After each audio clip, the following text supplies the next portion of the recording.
Salut Romain, comment ça va? Ça va pas très bien, non, pas la grande Ah, forme. Ouais, mais je vais quand même faire ma chronique, hein. Alors, la santé, hein, non, mais c'est important, la santé, hein, déjà parce que ben, si on l'a pas, ben, on meurt, hein, voilà. ça fait sens. Non, mais j'avais dit que j'étais pas très en forme. Non, non, la santé, c'est important, hein, tellement important qu'elle est partout dans nos vies et surtout sur nos écrans, hein, dans des émissions spécialisées. On la voit aussi dans les pubs, aux infos.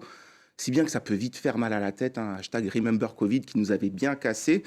Alors pour passer la migraine, hein, les séries télé se sont vite emparées de la santé pour nous divertir. De Dr Queen à Scrubs, en passant par le Dr Mamour de Grey's Anatomy, la liste des séries médicales est aussi longue, hein, que celle des symptômes d'un hypochondriaque que je ne vais pas, pour des raisons évidentes de temps, examiner cas par cas. Mais pour monter le courant de mes souvenirs d'ado, on avait urgence, hein. Urgence, c'était le Ah, feu, hein, urgence, hein, la pression quotidienne des urgentistes d'un hôpital de Chicago qui ont tellement pas le temps, hein, qu'ils sont obligés de parler en marchant. Pour résumer, on était au cœur de l'urgence, hein. C'était des interventions pleines de tension avec des cas graves, avec des termes qu'on comprenait pas comme donnez-lui 2 cc d'interféron, vite, vite. Bon, mais on kiffait quand même, hein. Mais pour moi, la goat des séries, c'était Doctor House, le Sherlock Holmes ah. des maladies impossibles. Le concept, c'est simple, hein, 200 fois le même épisode. Ça commençait avec un gars lambda, il marche dans la rue, il va bien, hein, et puis tout d'un coup, il va plus bien.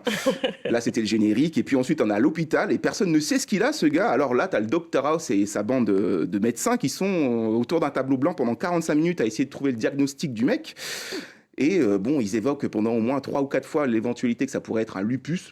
Bon, déjà, on ne sait pas ce que c'est, et spoiler alert, c'était jamais un lupus.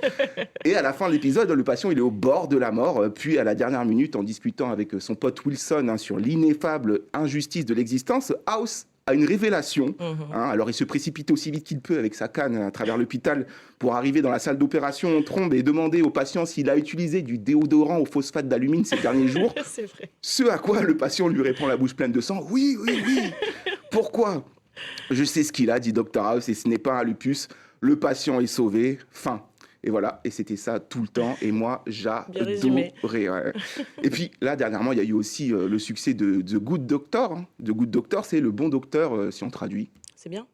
Je connais pas, moi. Jamais vu. Ah bah d'accord. Donc, non, mais bon, j'avais dit, hein, j'ai pas la forme, j'ai pas la forme. C'est pas. Ok, c'est fini? Ouais, Ah ouais, comme ça. oui, oui, oui. Ok, bah oui, va peut-être falloir aller consulter là. Ouais, c'est possible. Je pense que je vais y Merci. aller. Merci beaucoup Romain et merci à mes invités.